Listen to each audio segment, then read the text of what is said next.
Hello, everybody. We are beginning with Esoteric Astrology Adventure number 102. It's been about a week since we've been able to do these, and now we're back and forging ahead. Now, we just had completed the idea that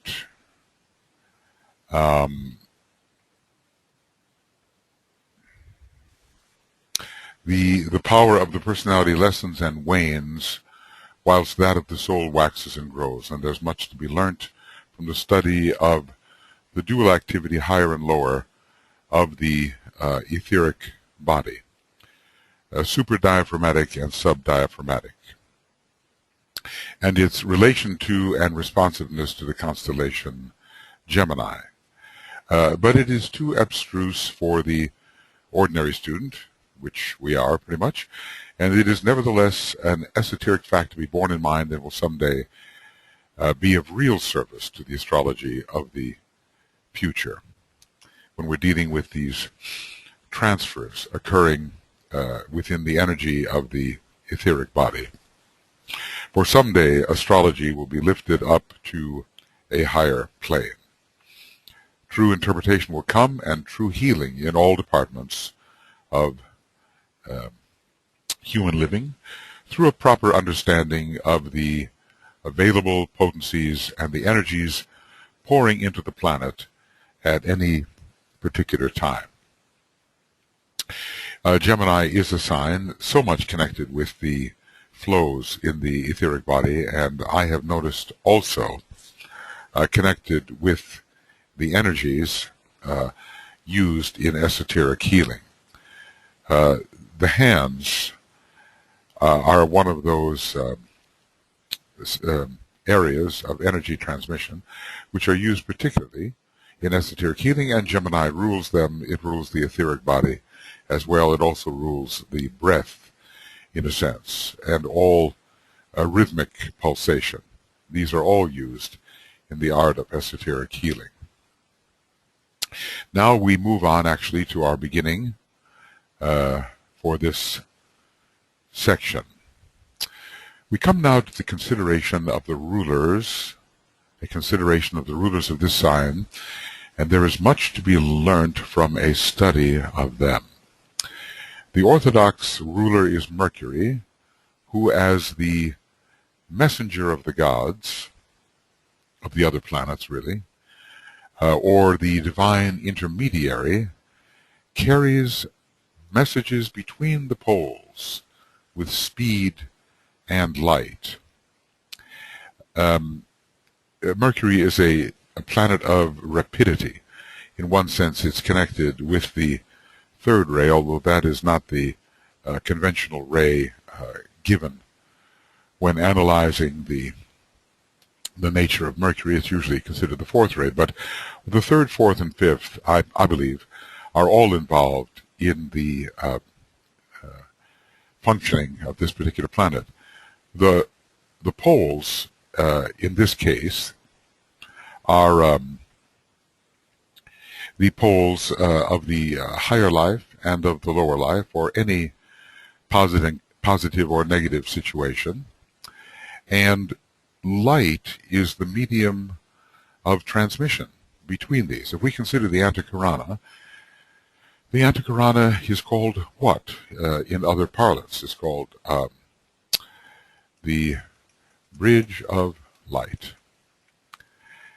And Mercury is the ruler of the Antakarana, and the quality of the higher potencies, let us say, of the spiritual triadic centers, the Atma Buddhi Manas, these are connected to the soul-infused personality, to the soul-infusing personality, by light. And when we project to connect between these factors, we project a beam of light. That is how we work. So over this bridge of light, different types of energies travel. And they do so, I think, through the principle of resonance.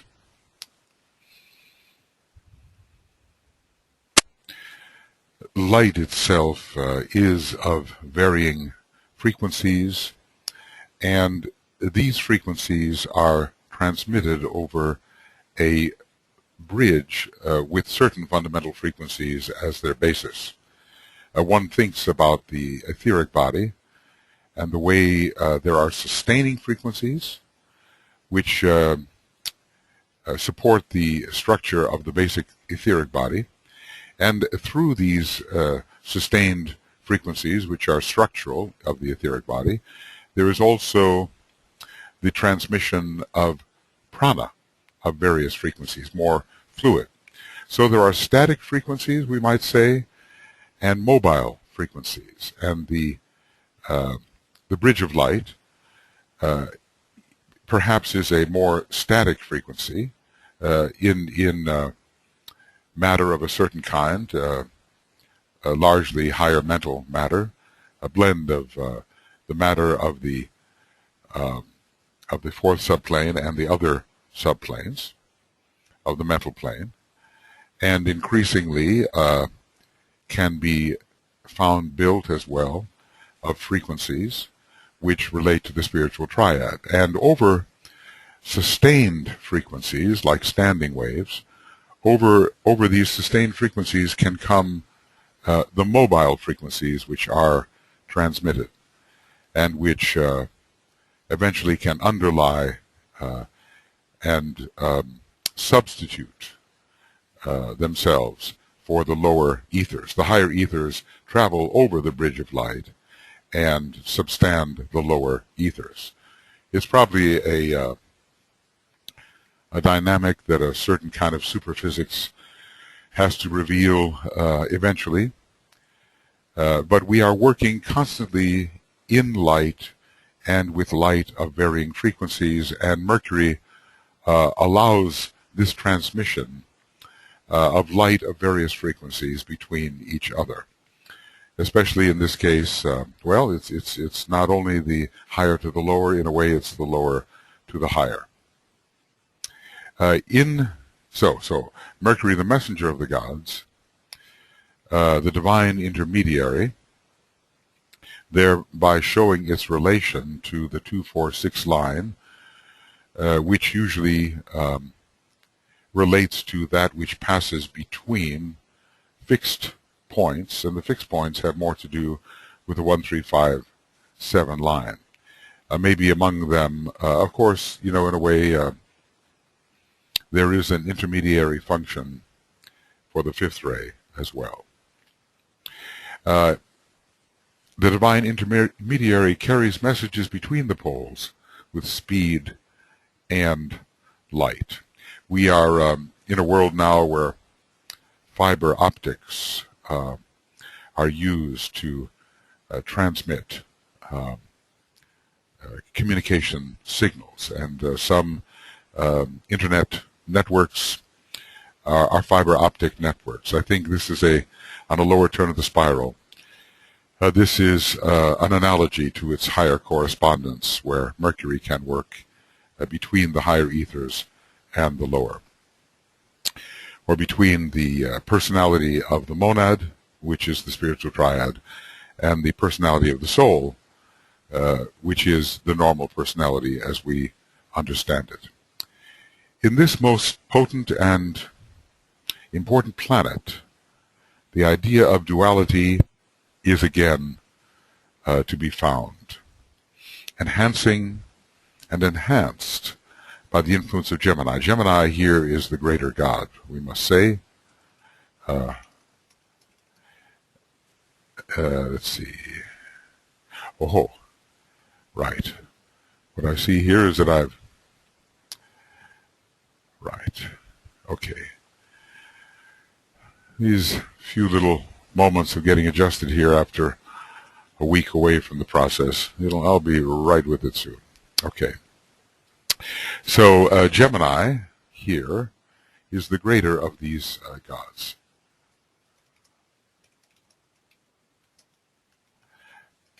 Because Mercury is a god, of course, but Gemini is a constellational lord.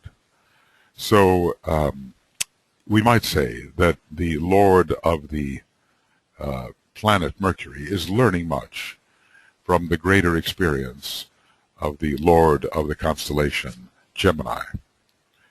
So enhancing and enhanced by the influence of Gemini, and always with Mercury there must be two poles. Let's just say there must be two poles to connect. This is its function, the great connector as well. So from another perspective, the great relator is the second ray. And we can see that there is a sense in which Mercury, although it's probably a fifth ray, third ray monad, is how I see it at the moment, is closely related to the second ray as well through its fourth ray soul. Mercury is the expression of the dual aspect of the mind as it mediates between higher and lower. Now, we can look at it this way. We can say there is higher mind of the second and third levels of the higher mental plane, and this is mediation between soul and personality, as we call it. But there is also the spiritual triad and the mediation necessary between the monastic permanent atom and the mental unit. That's a form of mediation, and there are other forms of mediation as well, because Mercury may be connected here with the what's called the dual aspect of the mind, yes, but the mind has a number of aspects to it. There is also, as I've mentioned, the transcendental mind, which is Buddhic and relates to pure reason. So we have concrete mind, we have the sun of mind. So this higher mind of the second and third levels of the mental plane is sometimes called sun of mind or soul mind. There is the abstract mind of the monastic permanent atom, or at least built up around the monastic permanent atom on the first subplane of the mental plane, and the transcendental mind of the Buddhic level. One wonders if particularly the fourth level of the Buddhic plane, which is given over to what is called intuition, and Mercury is one of the planets most important in the conveying of intuition, as is Neptune and as is Uranus as well. And then there may be something called the nirvanic mind, or the mind of law, on the fifth subplane of the cosmic physical plane, counting from below. That's the atmic plane, and Mercury is very much connected with the number 5, and with the manipulating hand, which has its 5 digits, 4 and 1. This meditation falls again into 2 stages. Now, I think he's going to describe this. The use of the concrete mind as the mediator within the personality, conditioning the personality life. So mediator within the personality, what would we mean by that? Coordinating the interplay between the various personality vehicles. So the mediator within the personality, or that which brings the personality vehicles into adjustment with each other and helps them communicate with each other. And it conditions the personality life, the intelligent personality. Mercury is one of the planets of intelligence. Okay. Analyzing and distinguishing between the human self and the not self. after there is a strong sense of self, because maybe in the beginning, there is not such a distinction between the inner self and the outer environment, at least for the first 3 or so million years. DK tells us that the newly made human being had not really come to himself with a strong Leonian sense of his inner distinction from the outer environment. So there's the coordination of the personality life and the discrimination. Mercury is a discriminating planet between the human self and the not self of the environment, and including all other selves, before the mystical phase of realizing that those other selves are really one self has emerged later in consciousness during the aspirational phase. And emphasizing the me and thou, or, me and thou, or I and thou consciousness. There's even a book called I and Thou. It's by a Jewish theologian of the last century, Martin Buber, who was very popular at the time, but emphasizing the me and thou consciousness as well as that of the personality and its environment. Yes, these are things I've been talking about. So 2 types of distinction: I and thou, and self and other, or self and an environment. So Gemini, Mercury, is at first promotes the sense of dualism, not yet resolved, an unresolved dualism, which looks factual at the time. But perhaps millions of years of experience will take care of this, and the unification of the subject and the object will occur later in the process. And this is what, as students of occultism and students of identification, we strive towards. So this is the lower Mercury, and let's just say lower Mercury and its functions, or the functions of lower Mercury. Are highly distinguishing and dualistic, and function very much within the realm of personality. Another function here: secondly, it carries messages between the soul and the brain, I suppose with the mind as the mediator, and establishes right relation between the higher self, lower self, and the higher self. This is a more advanced function of Mercury. So Mercury is the lower mind here in a mediating function. Mercury represents the lower mind in a mediating function, mediating between soul and personality.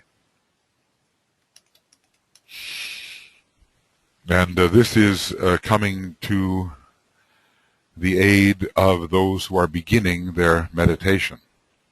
Interestingly enough, meditation is ruled by Virgo, the ruler of which is again Mercury. So it is a mental process of connectivity between soul, mind, and brain. And this is the threefold channel with Mercury as the mediating mind that all preliminary meditators have to establish a kind of transmission or energy flow which is undisturbed by the astral body, which DK tells us is often out of alignment. It is therefore the illumined mind planet relating soul and personality. Now, this is the question, of course, and personality. Let's just say the brain stands here for personality. And its ruler is Saturn. Interestingly enough, so we, I think, looked at Sirius, Leo, Mercury, and Saturn, with Mercury and Saturn playing the role, respectively, of mind and brain, and the higher centers being represented by Sirius and Leo. So the illumined mind, but what causes the mind to be illumined? And it is the soul. So Mercury will not take on this function until the mind has a certain measure of light which comes from experience, and then can turn upward, as it were, toward the higher mind, whence light flows into the lower mind, and this lower mind is illumined and can connect with the brain, conveying that light actually to the cells of the brain. So whenever there are dualities to be connected, we're going to look for some sort of influence coming from either Mercury or Gemini, or the combination of the two. This process of the higher relationship is carried forward with rapidity upon the path of discipleship.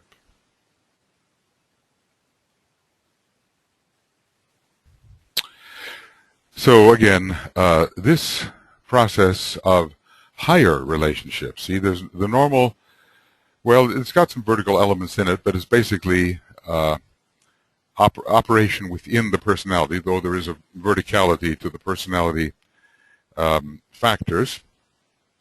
But the higher relationship is definitely a vertical one. In certain sense, Mercury also relates and coordinates the pairs of opposites that are found upon the horizontal axis. There are pairs of opposites which are not qualitatively higher or lower. Let's just look at heat and cold in a certain sense, and left and right, so to speak. They have a certain equality between them, in and out. Either can be good or bad, depending.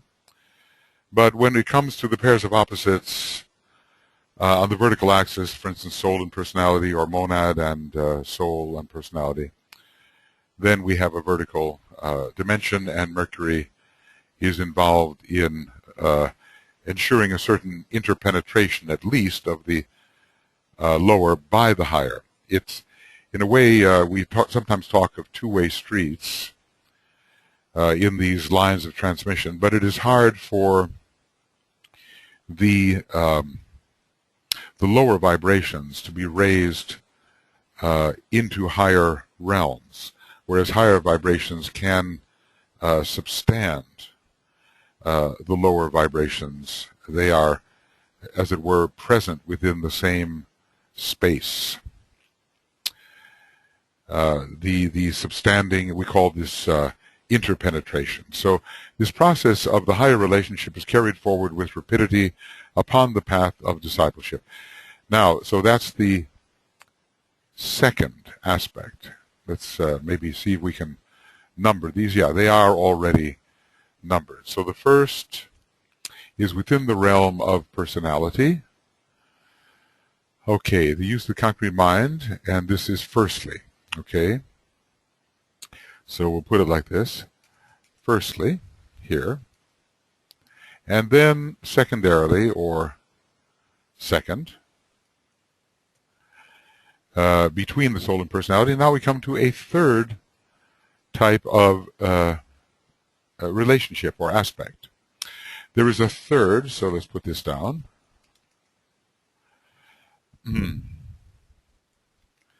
There is a third aspect of Mercury which begins to function when the other two are perfected or in process of rapid perfecting, we would say, I suppose, after the stage of discipleship. Mercury in this case is the abstract mind. Notice how we've been dealing with the illumined lower mind, and we've been dealing with the personality mind first. Let's just look at the stages we've been dealing with here so far. So far, Mercury has been the personality mind and the illumined mind, and now the abstract mind. And if we continue to rise in the description of Mercury, we will have what is called as well the transcendental mind and the nirvanic mind. At least I've given the name to that fifth type of mind. I wonder if Mercury, in a sense, extends any higher in its functions for man than the atmic plane. From another perspective, of course, Mercury is a sacred planet, and so its causal body will be on the cosmic mental plane, and I've wondered whether the causal bodies of sacred planets may not be found on the second level rather than the third level of the cosmic mental plane, higher cosmic mental plane. The causal body of Earth is found on the third sublevel of the cosmic mental plane, and Mercury is a more advanced planet. I wonder if its focus is not one plane higher. So there is a third aspect of Mercury, which begins to function when the other two are perfected or in rapid process of perfecting. That's the abstract mind. And in a way here, think of this. Think that Mercury relates to the abstract mind and monastic permanent atom, and Venus relates to the egoic lotus on the two lesser levels of the higher mental plane. So Mercury is an older planet, more occult. It's said to receive 7 times more light than the Earth, and Venus 3 times more light than the Earth from the Sun. And here is an important Mercury-Venus relationship. Venus representing the soul per se, and the flowering aspect of the soul, its unfoldment as the lotus on the higher mental plane, on the third and second sublevels of the higher mental plane, and Mercury here associated with the monastic permanent atom. So there's an interplay here. You know, when you're building the Antikarana, it's coming to me here. Well, think of the building of the Antikarana from within the egoic lotus. And what I'll do here is if I have this properly, yeah, I do. And I'll go over here perhaps to a, yes. If this entire structure represents Venus, in a sense it does, and this structure is found on the second and third levels of the higher mental plane, depending on how advanced the individual may be. The initiate heading for the fourth initiation finds his egoic lotus on the second sublevel, and Mercury is associated with the connection here to the monastic permanent atom. Then this aspect of the Antikarana, because the Antikarana here is represented as a triangle, and I've discussed this, I think, well, elsewhere. I think for some of the students I've discussed this. This is, in a way, an aspect of the Antikarana with which we are not very familiar. Here is the usual initial phase where we're trying to come en rapport with soul. We're an advanced personality. We're trying to come en rapport with soul. But here we are focused within the causal body and trying to become en rapport with the monastic permanent atom. And this is definitely here a Mercury-Venus relationship, this phase of the Antikarana. Sometimes when you see Mercury and Venus in the chart of a more advanced person, the opportunity to connect the egoic lotus with monastic permanent atom via that stage of the Antikarana which I sometimes call the philosophical mind, or the mind reaching towards planetary abstraction, will be present. From another perspective, of course, Mercury does represent the sun of mind, or soul mind, so then two aspects of Mercury are trying to connect with each other. Mercury also represents, in a way, the personality mind, so all these 3 points of the triangle could be considered related to Mercury, the different levels of the Mercurian function. Okay, anyway, these are some of the things that seem to be implied in what the Tibetan is saying here. Mercury, in this case, is the abstract mind removed from all form contact as we understand it. That is, as we understand form. Of course, the spiritual triad is also really a form. And anything on the cosmic mental plane, well, even there, from another perspective, but anything on the cosmic physical plane is really a form. What is form depends upon the perspective from which it is being viewed. And as DK hints at 10 dimensions of cosmos, I think we're dealing only with the lowest two, namely the systemic dimensions on the cosmic physical plane and the cosmic dimensions where we have 7 cosmic planes and maybe 8 other types of super cosmic, super cosmic, super cosmic, whatever we want to call them, and way beyond our capacity to do anything but kind of formulate the possibility. Those may exist. So remove from all form contact as we understand it, because the form worlds are the worlds of the dense physical body of the solar logos. And those are the 21 subplanes. These 21 subplanes, there we go, are these, and they are solar logoic density. These higher 28 subplanes are solar logoic ethereality. So our egoic lotus is actually included within solar logoic density, interestingly enough.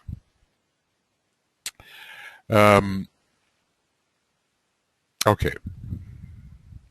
And relates soul and spirit, and this again in 2 stages. So what we're learning here is we're learning about the types of polarities which Mercury can relate in its various functions, lower and higher. So Mercury is also the revealer of the spiritual triad, Atma Buddhi Manas, or spiritual will, spiritual love, spiritual mind. These are all, in a sense, the will, love, and mind of our planetary logos. They are to us impersonal, and they are not based upon our personal work in the lower worlds. So we've stepped into the field of energy and consciousness of the planetary logos when we're in the spiritual triad. Mercury is the revealer of the spiritual triad, Atma Buddhi Manas, or spiritual will, spiritual love, and spiritual mind to the soul. And in a way, what I was discussing here as this relationship between the monastic permanent atom and the soul structure is part of this revelation. Maybe the easiest type of relation is coming from the monastic permanent atom, but there are also other aspects of the spiritual triad which Mercury can reveal. And when it does so, I believe the Ajna center in one of its higher functions is involved. So reveal to the soul. So let's just suppose if we dwell in soul consciousness, there are still higher revelations possible. And the soul consciousness can be infused by the consciousness of the triad, of the spiritual triad, and carries the disciple to the stage of the third initiation. Now, in the third initiation, the first level of the, or leg, or span, the first span of the Antakarana is quite completed. So there is a real firm bridge between the mental unit and monastic permanent atom, and it's also possible here for there to be a degree of mental triadal infusion of the egoic lotus itself. The egoic lotus, we know, is constantly changing its radiation, its intensity, its color, its amplitude. And it is being fed from below, but also from above. It's being fed by the triadal energies, and we see that if we turn to this diagram, and we see, if we could make this a little bigger, that from the various parts of the spiritual triad, there is a feeding of the those centers in the egoic lotus we call petals, from the monastic permanent atom, from the Buddhic permanent atom, from the Atmic permanent atom. So there's a constant stimulation occurring, and at a certain point of evolution, it gets pretty intense. I would say that when it comes to the third degree, there's a strong connection between the monastic permanent atom and the egoic lotus. And with the fourth degree impending, the Buddhic permanent atom is feeding more and more, as well as the Atmic permanent atom. They are not only feeding the outer petals, they are feeding the three inner, or synthesis, petals, stimulating the possibility of their unfoldment, their springing open, as it were, at the time of the fourth initiation. Obviously, you know, there's a lot to learn here, and we are being given the ABCs. We can infer. For us, this is not yet a provable science, but if we trust the Tibetan, which by this time I'm sure we do, we can then create intelligent inferences about how some of this may work and prove the veracity later and gather the details later. So Mercury is involved with the third initiation. Now, this is interesting because at a certain point, Mercury rules the Ajna center, which Venus usually rules. Now I'm going to get the capitalizations correct, which Venus usually rules. So at that third degree, the fifth ray of Venus is prominent at the third initiation, and some fifth ray potentials of Mercury are also emerging. And the kind of gap between Mercury and Venus is being bridged at that third degree. So the mind becomes much more expansive, and it becomes possible to see as if in a certain phase of the light sublime from the mountaintop. And of course Mercury is not just the fifth ray, Mercury is the fourth, and is conveying much of the light of intuition, and there's going to be a focusing, increasing focusing beyond the abstract mind into the intuitive levels following the third degree. So Mercury is involved in this third degree, interestingly here. It is then the revealer of the life aspect, which, let's just say, let's call it triad monad, during the processes of the higher initiations. So successively in the from the spiritual triad, but upon these it is not necessary for us to enlarge, but we can understand that Mercury will convey Buddhic potency and also atmic potency. Of course, there's, in a way, unless we remain in the same incarnation, taking the fifth initiation, well, even if we do, there will be no causal body per se. So then the atmic potency has to be conveyed by Mercury, not so much to the petals of the egoic lotus, which will have been dissipated. Now, the details of that, have really to be worked out. But the conveying of the atmic potency can now come into the higher mind, which is reformulating around the monastic permanent atom. See, this is the question. When we take the fourth initiation in one life and we don't die in the body, what is the receiving source? What's on the receiving end, taking the place of the egoic lotus when the egoic lotus has gone into the supernova state? Or is there any sense in which this egoic lotus is sustained? I would think not, because we're always told that at the fourth degree, the egoic lotus is destroyed. So even if you maintain your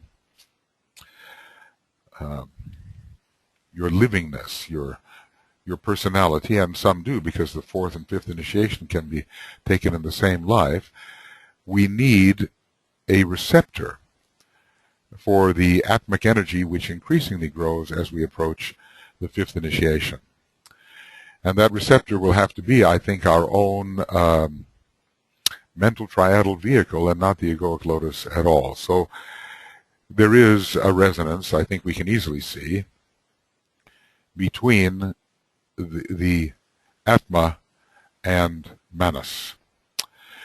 So here is the atmic permanent atom, and it's along the 1357 line, and so is the monastic permanent atom. And following the destruction of the egoic lotus, I would speculate that a higher mental vehicle takes its place if the incarnation is sustained towards the fifth initiation. And then the main receiver of atmic energy could be the monastic permanent atom, which will send it further into the mental unit. Well, in a way, see, that's interesting too, because in a way the mental unit cannot exist. So there must be a special case which occurs when the individual does not die at the fourth degree, but goes on to take the fifth in the same incarnation. Is there a temporary preservation of these members of the atomic triangle, or are they consumed in a fiery conflagration along with the egoic lotus? And then does some aspect of the Maya Virupa come in? Does some sustainment come in from the spiritual triad which keeps the personality in incarnation? Well, if you follow these inferences, follow the consequences of what DK says happens, then you run into problems, because you see, after all, the personality must be sustained, but the normal life givers to the personality, which is the atomic triangle within the lower part of the egoic lotus, is not there. So somehow the triad has to sustain this whole thing. And of course, the manner in which the triad can do that, would be beyond our present understanding. In a peculiar way, then, therefore, Mercury increases in the Gemini subject the latent sense of duality, which is say which is already Geminian in its various stages, and also the sense of distinction. So this sense of distinction can promote the sense of illusion and cleavage. And fifth ray rules the law of cleavages,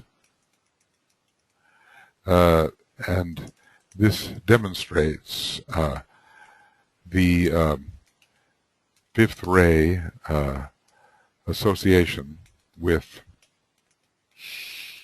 to Mercury. As I say, a planet of the third, fourth, and fifth rays. As I speculate upon this, and that's all one can do at the present moment, that the personality of Mercury would be the third ray, its soul the fourth ray, because I think DK does give the soul ray of the sacred planets. Mercury is a sacred planet. He calls it a fourth ray planet. Its monadic ray, the fifth ray, but that's really a submonadic ray, as one of the three higher rays has to be the major monadic ray, and probably in this case, I would say the third rather than the first. The problem there, of course, is the fifth ray usually transfers, at least in humanity, from to the first ray, but it's rather inconceivable that Mercury would have a first ray monad. So there is a close relation between the fifth ray and the third ray, and I've often wondered why is there not a transfer from the fifth ray to the third ray, as he says there, they have so much in common. He describes in Esoteric Psychology 1, which I will fairly quickly find, right around, let's say, page, I don't know, 210, something like that, a little later. Between the third and fifth rays, page 211, 212, between the third and fifth rays, there is a close relationship. So why not a transferring relationship, I sometimes say to myself. In the search after knowledge, for example, the most laborious and minute study of detail is the path that will be followed, whether in philosophy, the higher mathematics, or in the pursuit of practical science. So philosophy and the higher mathematics generally given to the third ray, mathematics of a maybe a little lower kind or practical kind given to the fifth ray, and practical science to the fifth ray. So there's a close connection here between the third ray and the fifth. And you know, when I'm dealing with the possible monadic ray of Mercury, because I think just like human beings, these planetary lords will have a secondary monadic ray and a primary monadic ray. And I've come to the conclusion that the fifth ray is suitable for Mercury, just as the fourth ray is for Vulcan. But those would be secondary monadic rays. And what about the transference? Well, Vulcan relates to the heart of the sun, obviously a second ray connection. The transference then in Vulcan would be from the fourth ray minor monad to the second ray major monad, and in Mercury from the fifth ray minor monad, I believe, to the third ray major monad. When it comes to Mars, I also believe, interestingly enough, an orange planet, color of the fifth ray, that there may be a fifth ray minor monad transferring to a first ray major monad, just like the Earth. But this remains to be seen. And the purpose of such speculation as this is simply to stimulate the mind to grasp the possible patterns that lie above and into which we are being assimilated. It heightens a state of mental alertness. When we have these theories, these hypotheses, we look for confirmation or for refutation of the possibilities. So this latent sense of duality, Mercury increases, being a more concrete influence than that coming from the Lord of the constellation Gemini. It increases the latent sense of duality. There's always that, from individualization on, there is this latent sense of duality, I want to say. From individualization onward, there is a latent sense of duality growing ever stronger for a while, and then, of course, being overcome in its various stages, and also the sense of distinction, this and not that, leading to that mental agility between the distinct items, I would say, in the contents of consciousness, between the distinct items in the contents of consciousness, and that fluidity of mind, which is one of the major assets as well as the major difficulties of this sign, which has a mantram connected with it, a lower mantram that's saying, let instability do its work.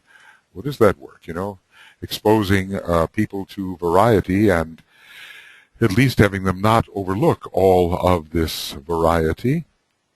It'll be a while before it can all be related meaningfully in a purely reasonable pattern, which is a Buddhic thing to do and involves another function of Mercury as well. This agility, fluidity, instability, discontinuity, if you will, sometimes the agility involves discontinuity. Okay.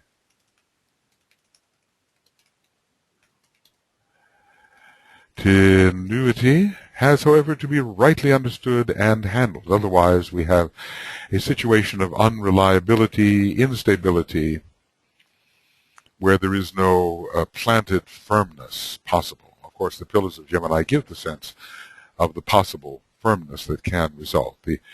The pillars of Hercules are not dancing around, are they? They are the great pairs of opposites through which the candidate is entering, and that's a symbol of what he will learn to achieve, that noble middle path between them, which is neither of them and yet in a way includes both of them.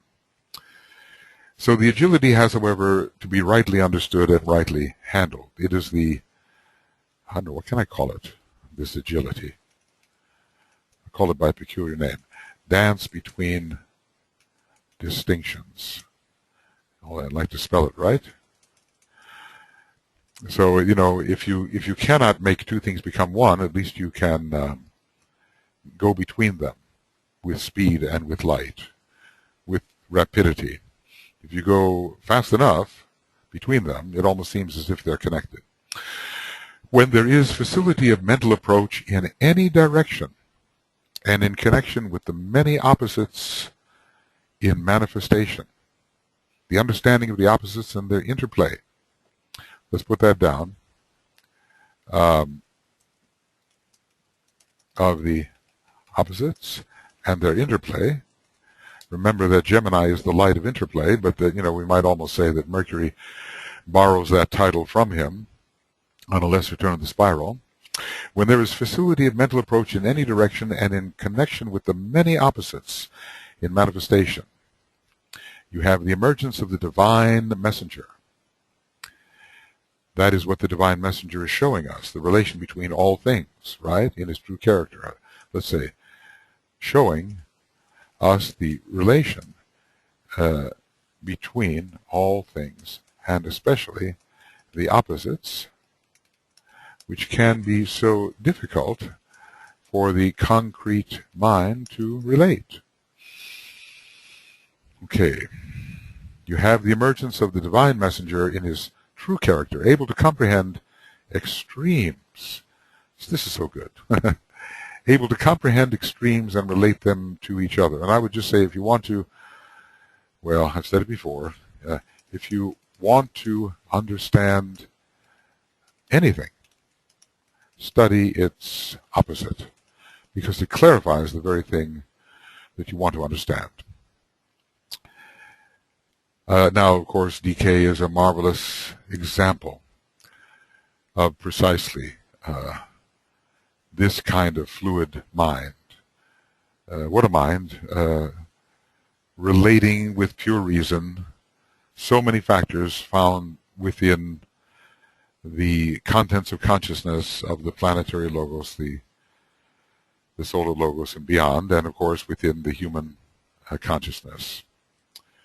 How do all these things relate to each other and form one unified pattern? Gemini reveals that. So Gemini reveals how all things relate to form one unified pattern. So Gemini does eventually reveal the one by revealing the unified many, by revealing the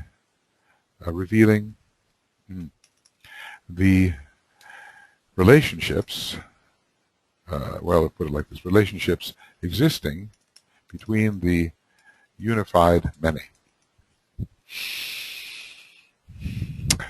This is so good.